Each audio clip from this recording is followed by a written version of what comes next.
एक वापस शेयर कर देती हूँ स्लाइड को। अपन ने क्या देखा, एपोमिक्सिस। तो आवृत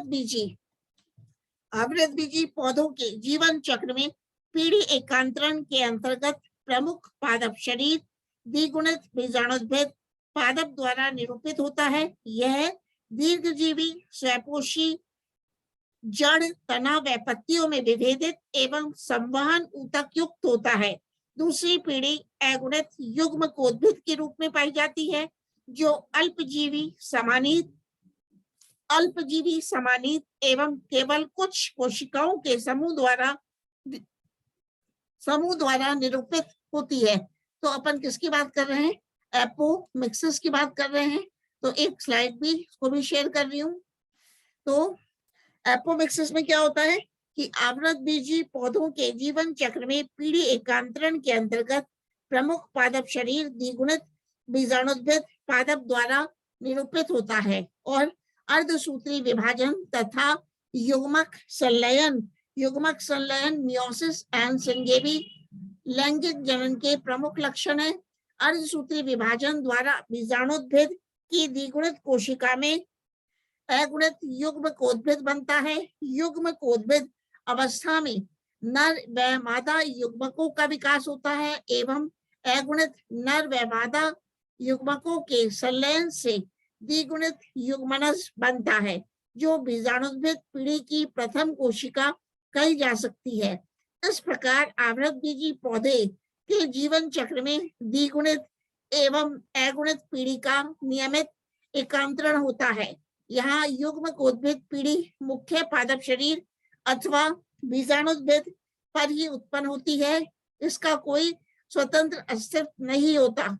बीजाणु मात्र कोशिका के अर्धसूत्री विभाजन से बीजाणुद्भिद पीढ़ी का समापन होता है।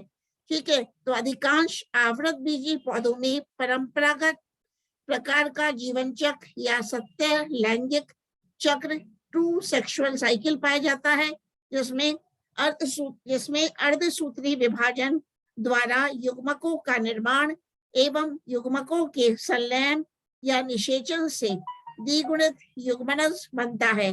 तो गेमेटिक फ्यूजन युग्मक संलयन की यह प्रक्रिया उभय मिश्रण एम्फीमिक्सिस कहलाती है, परंतु अनेक पौधों में लैंगिक जनन की सामान्य प्रक्रिया अन्य अलैंगिक विधियों द्वारा पूर्णतः प्रतिस्थापित हो जाती है। इनमें लैंगिक जनन अर्थात अर्धसूत्री विभाजन तथा निषेचन के बिना ही भ्रूण बन जाते हैं। ऐसे पौधों को एपोमिक्टिक पादप कहते हैं तथा लैंगिक जनन प्रतिस्थापन की यह क्रिया एपोमिक्सिस कहलाती है।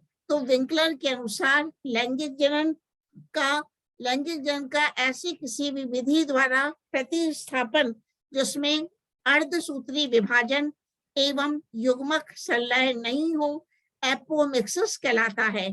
तो पादप प्रजातियों में लैंगिक जनन पाया जाता है।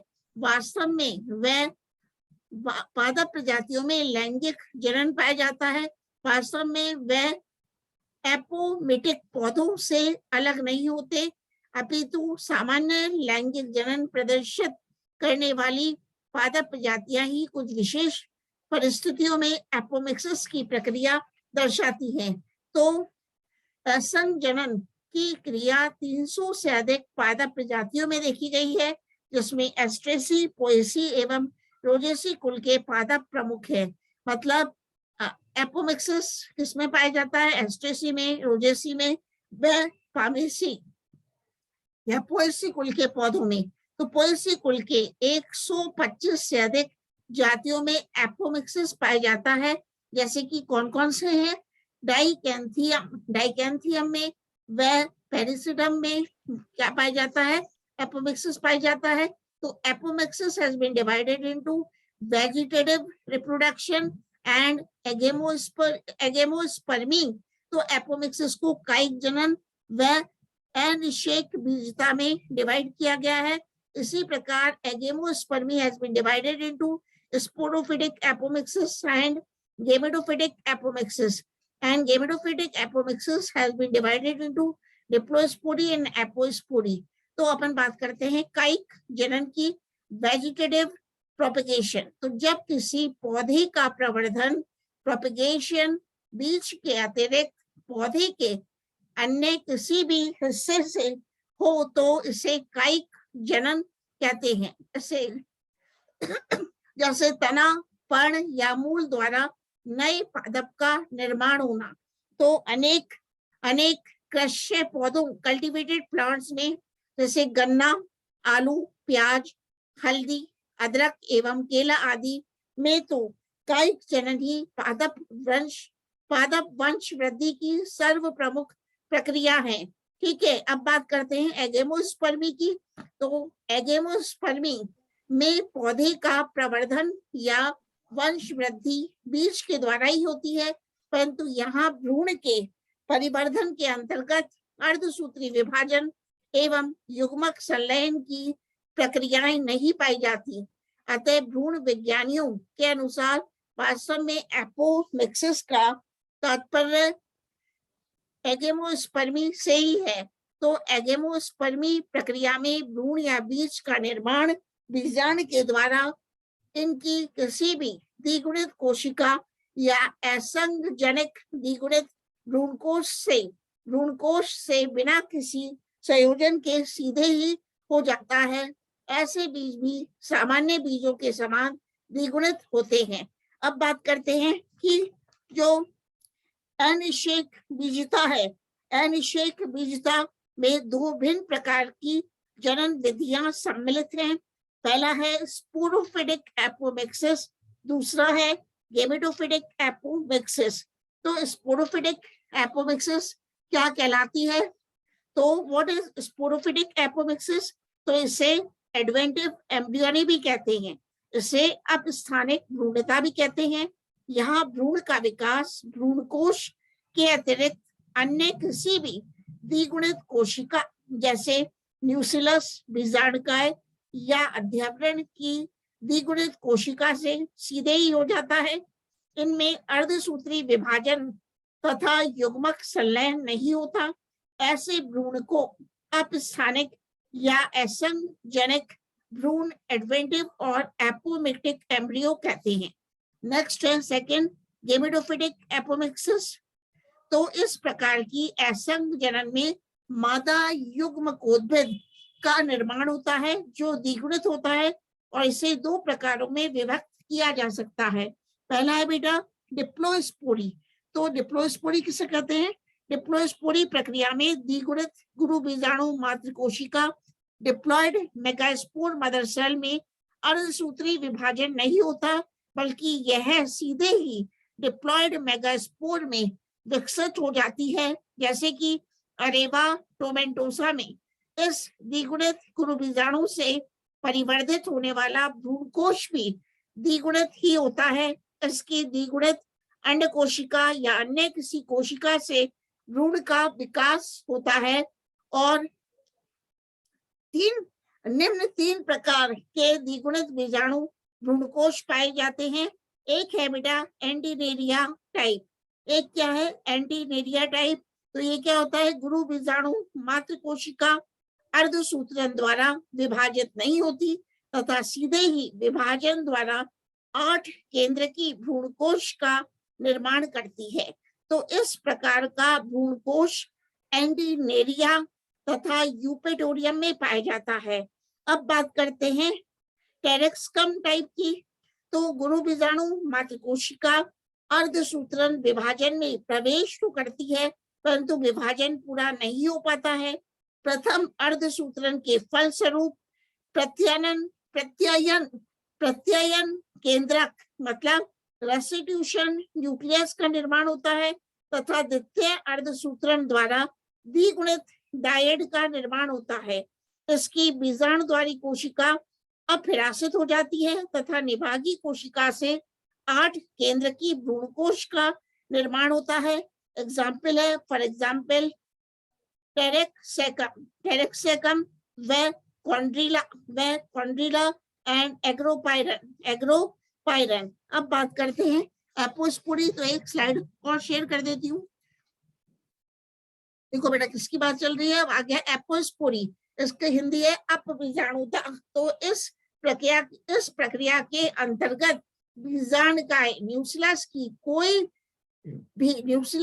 कोई भी द्विगुणित कोशिका पहले तो डिप्लॉयड एम्ब्रियो सैक बनाती है, जिसकी बेटा नाश्ते वाले भावना आपकी जीभ भी दिख रही है, इसमें रिकॉर्डिंग चल रही है, आप ध्यान से सुनो बेटा। इस प्रक्रिया के बेटा भावना नाश्ते याद है इसमें इस प्रक्रिया के अंतर्गत अच्छा बेटा आपने खींची थी, ठीक है। इसमें सुनो सुरक्षित एपोस्पोरी। इस प्रक्रिया के अंतर्गत न्यूक्लियस की कोई भी द्विगुणित कोशिका पहले तो द्विगुणित भ्रूणकोश डिप्लॉयड एम्ब्रियो सैक बनाती है, जिसकी द्विगुणित अंड कोशिका सीधे ही बिना किसी संयोजन के डिप्लॉयड एम्ब्रियो में विकसित हो जाती है। तो एपोस्पोरी द्वारा बनने वाला द्विगुणित भ्रूणकोश सामान्य अगुणित भ्रूणकोश नॉर्मल और हैप्लॉइड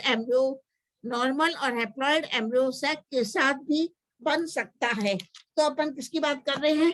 एपोस्पोरी की हम बात करते हैं। Types of apomixis. तो प्रोफेसर महेश्वरी या प्रोफेसर पंचानन महेश्वरी के अनुसार एपोमिक्सिस या अपसंयोजन को निम्न प्रमुख वर्गों में विभेदित किया गया है। पहला है बेटा नॉन रेकरेंट एपोमिक्सिस, अनावर्ती असंग जनन। दूसरा है रेकरेंट एपोमिक्सिस, पुनरावर्ती असंग जनन। तीसरा है एडवेंटिव एम्ब्रियोनी, अपस्थानिक भ्रूणता। अपन बात करते हैं नॉन रेकरेंट एपोमिक्सिस की, मतलब अनावर्ती असंग जनन। तो इस प्रकार की असंग जनन प्रक्रिया के अंतर्गत गुरु बीजाणु मात्र कोशिका मेगास्पोर मदर सेल में अर्धसूत्री विभाजन होते हैं। यहाँ भ्रूणकोश की अगुणित अंड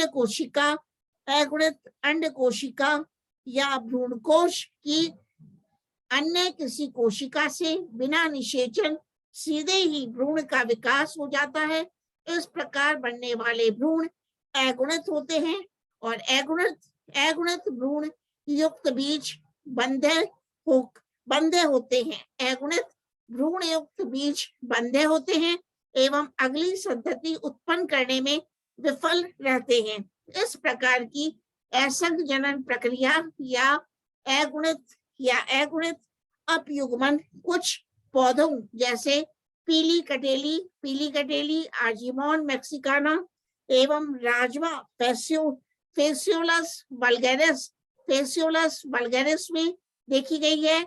इनमें भ्रूणकोश की अगुणित सहायक कोशिकाओं हैप्लॉइड सिनर्जिड से निषेचन के बिना अगुणित भ्रूण विकसित होता है। और अब बात करते हैं हैप्लॉइड पार्थेनोजेनेसिस की, अगुणित अनिषेक जनन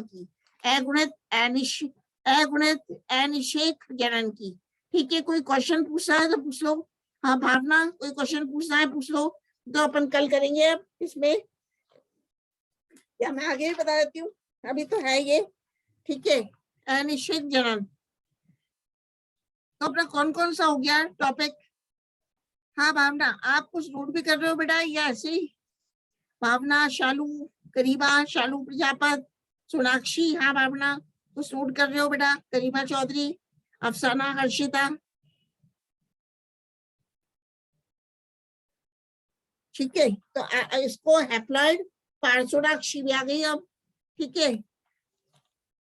ये भावना कहाँ से है? इसको कोई नोट डाउन भी कर रहे हो? सोनाक्षी में एंड कर दे मीटिंग को या चले आगे? हाँ खुशबू तिवारी, टाइम होने वाला है क्या? खुशबू तिवारी, हाँ टाइम तो नहीं बेटा। अभी ये बताओ अफसाना तो इसमें पहली बार आई है। अब चलो अफसाना तो भी आ गई। हर्षिता, चलो हैप्लॉइड पार्थेनोजेनेसिस और बता देती हूँ मैं आपको। हैप्लॉइड पार्थेनोजेनेसिस की बात और कर लेते हैं। भावना को नोट डाउन में कर लिया करो, ठीक है। मैम हम तो सेव ही कर लेते हैं सीधे स्क्रीनशॉट मार के। क्या मार के? अच्छा ठीक है। सोनाक्षी देखो, अगुणित अनिषेक जनन हैप्लॉइड पार्थेनोजेनेसिस, ठीक है, तो अनिषेचित अगुणित अंड कोशिका से भ्रूण विकास की प्रक्रिया अगुणित अनिषेक जनन कहलाती है। तो किसने बताया? जॉर्गेनसन। कौन थे? जॉर्गेनसन ने इस प्रकार की प्रक्रिया का अध्ययन सोलेनम की अनेक प्रजातियों में किया है। यहाँ अगुणित अंड कोशिका में निषेचन नहीं होता, इसमें भ्रूण परिवर्धन के लिए परागकण या पराग नलिका से उद्दीपन प्राप्त होता है। यद्यपि पराग नलिका भ्रूणकोश तक सामान्य वृद्धि करती है और एक नर युग्मक अंड में प्रवेश भी करता है, परंतु यह अंड के केंद्रक से संयोजित होने में सफल नहीं होता। तो पराग नलिका के भ्रूणकोश में प्रवेश मात्र से ही अगुणित अंड में विभाजन प्रारंभ हो जाता है और इसके परिणाम स्वरूप एक अगुणित भ्रूण भी बन जाता है। ठीक है, अब अपन लेते हैं हेगरअप। हेगरअप के अनुसार ऑर्किस मैक्यूलेटा, किसमें? ऑर्किस मैक्यूलेटा व एपीपेक्टस लेटिफोलिया व प्लेटेंथीरा क्लोरेंथा व इत्यादि कुछ पादपों के बीजांडों में अनेक परागनलिकाएं प्रविष्ट होती हैं।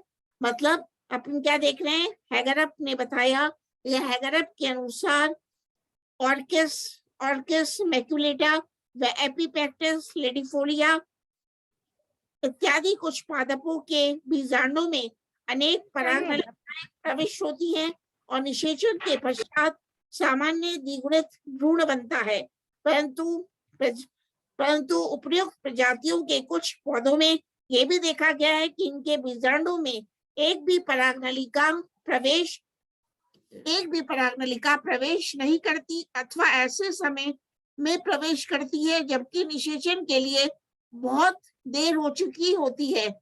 तो परागनलिका के प्रवेश नहीं कर पाने या देर से प्रवेश करने की अवस्था में अंड विभाजित होकर अगुणित भ्रूण बनाता है।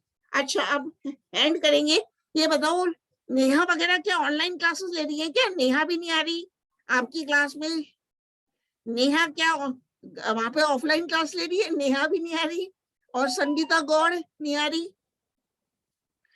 अच्छा, हर्षिता तो आई है, आज समीक्षा भी नहीं आई। मैम एक बार सबसे वीडियो ऑन कराओ। क्या वीडियो तो ऑन ही है बेटा? सबके ऑन करवाए? सबसे करवाओ ना, सबसे एक बार वीडियो तो ऑन कर दो बेटा, एक बार गरिमा वगैरह सब ऑन कर दो बेटा वीडियो। भावना, गरिमा, सोनाक्षी, खुशबू तिवारी ऑन कर दो बेटा। हाँ, सोनाक्षी तो ऑन कर लिया। मैम ऑफलाइन क्लास कब लगेगी? बेटा ऑफलाइन की बात नहीं, भावना ने भी ऑन कर लिया, भावना तो चली गई।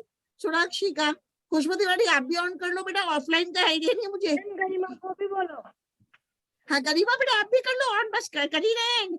देखो भावना तो दिख रही है मुझे, सोनाक्षी भी दिख रही है हंसते हुए, और ये शानू आप भी कर लो बेटा, शानू प्रजापत, अफसाना, हर्षिता ऑन करो बेटा वीडियो। ये दोनों ने ऑन कर रखा है, सोनाक्षी और भावना ने। दिनों बाद देख रहे हो आप हमको याद करते हो ना?